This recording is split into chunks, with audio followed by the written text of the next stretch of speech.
पाण्याची टाकी. एका गावात विजय नावाचा पाण्याची टाकी साफ करणारा व्यक्ती राहत होता. त्या गावात एकच क्लीनर असल्यामुळे त्याची खूप मागणी असायची. पण विजय खूप लोभी व्यक्ती होता. त्या गावात पाण्याची समस्या असल्यामुळे खूप सारे परिवार पाण्याच्या टाकीचंच पाणी फिल्टर करून प्यायचे. एके दिवशी विजय एका बाईला, ताई, मी तुमची पाण्याची टाकी चेक केली. त्या पाण्यामध्ये मातीसोबतच काच, तुटलेली खेळणी आणि नेल पॉलिश अशा प्रकारचा बराच कचरा जमा आहे. आणि ही टाकी साफ करण्यासाठी व्हॅक्यूम क्लीनर आणि एक पिशवी ब्लिचिंग पावडर हवंय, ज्याचा खर्च 5,000 रुपये होणार. नंतर विजय 1 चम्मच ब्लिचिंग पावडर टाकून एका काठीने टाकी साफ करतो. तो त्या बाईकडून 5,000 घेऊन निघून जातो. एकदा एका घराजवळ जाऊन, सर, या वेळेस मी आपल्या गावात एक चायनीज टेक्निक आणली आहे. सर, हे बघा, या छोट्या छोट्या माशा, या माशांना मी ट्रेनिंग दिली आहे. या माशांना जर पाण्याच्या टाकीत टाकले ना, तर या माशा टाकीतील शेवाळ खाऊन टाकणार आणि बॅक्टेरिया पण मारले जाणार. यामुळे पाणी स्वच्छ होणार आणि तुम्ही कधीही बिमार पण नाही पडणार. मला स्वच्छता आवडते, किती पण पैसे लागू दे, मला पर्वा नाही. विजय त्या माशांना टाकीमध्ये सोडतो. थोड्या वेळात एका जाळीने त्यांना बाहेर पण काढतो आणि त्या व्यक्तीकडून पैसे घेऊन निघून जातो. नंतर पाणी पिताना मासे पाहून तो व्यक्ती घाबरून पाणी फेकून देतो. असेच विजय पाण्याची टाकी साफ करण्याच्या नावावर पैसे लुटायचा. एके दिवशी एक चोरांची टोळी विजयकडे आली.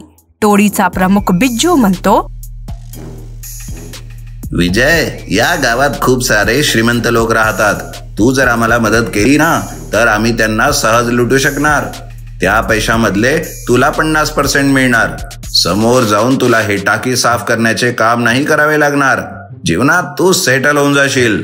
खरंच? अरे भावा, कोण आहे असा की त्याला सेटल नाही व्हायचंय? काय करायचे आहे ते सांग, फक्त सांग भावा, सांग मला. काही नाही, जेव्हा तुझ्याकडे टाकी साफ करण्याचे काम येणार ना, तेव्हा मला सांग. मी तुला एक नशेचं औषध देणार. ते औषध तू टाकीमध्ये टाकायचं. ते लोक टाकीतील पाणी पिऊन किंवा अंगावर घेतील तरी ते लगेच बेहोश होणार. त्याच वेळेस आम्ही सहजपणे त्या घरात चोरी करणार. भावा, सुपर आयडिया आहे, पण मला एक शंका आहे.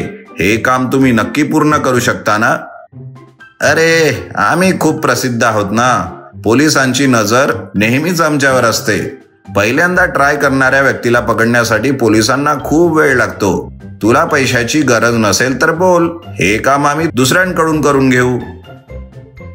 अरे भावा, मी तर विनोद करत होतो. माझ्या कठीण जीवनाला हायफाय करायला आलेत तुम्ही.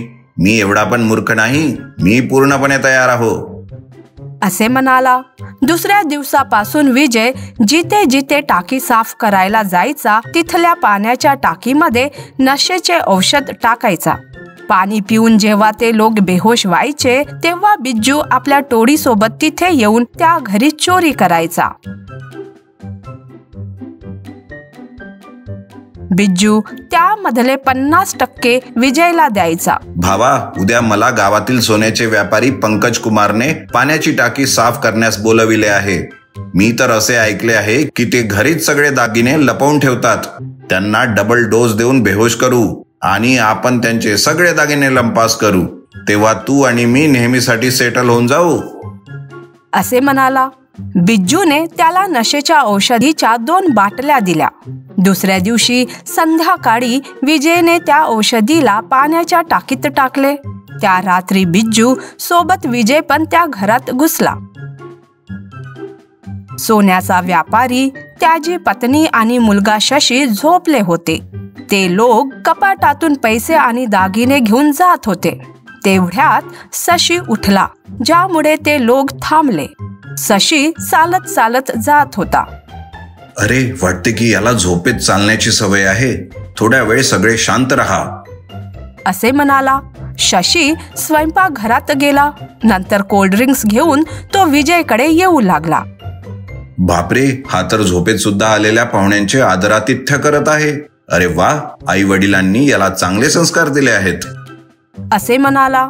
शशी कोल्ड्रिंक्स ट्रे घेऊन आला. सगळ्यांनी कोल्ड्रिंक्स पिली आणि लगेच ते बेहोश होऊन खाली पडले.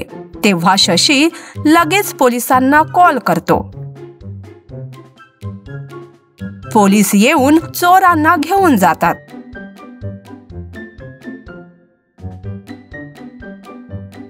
हे लोक नवीन नवीन प्लान बनवून चोरी करतात, पण बाळा, शेवटी तू यांना कसे पकडलेस? असे विचारतो. काही नाही सर, माझे वडील झोपताना खूप जोर जोरात घोरतात, ज्यामुळे मला आणि आईला झोपच येत नाही. पण आज ते एकदा पण घोरले नाही. माझी आई आरामात झोपली म्हणून मला शंका आली आणि मी उठलो. त्या चोरांचे बोलणे मी ऐकले. एक चोर टाकी साफ करणाऱ्या विजयला पाणी टाकीमध्ये औषध टाकला की नाही असे विचारत होता. तेव्हा मला सगळं समजलं. नंतर त्या कोल्ड्रिंक्स मध्ये पाणी टाकून त्यांनाच पाजलं. शाबास बाळा, तुझ्यासारख्या मुलांची या देशाला गरज आहे असे म्हणाला.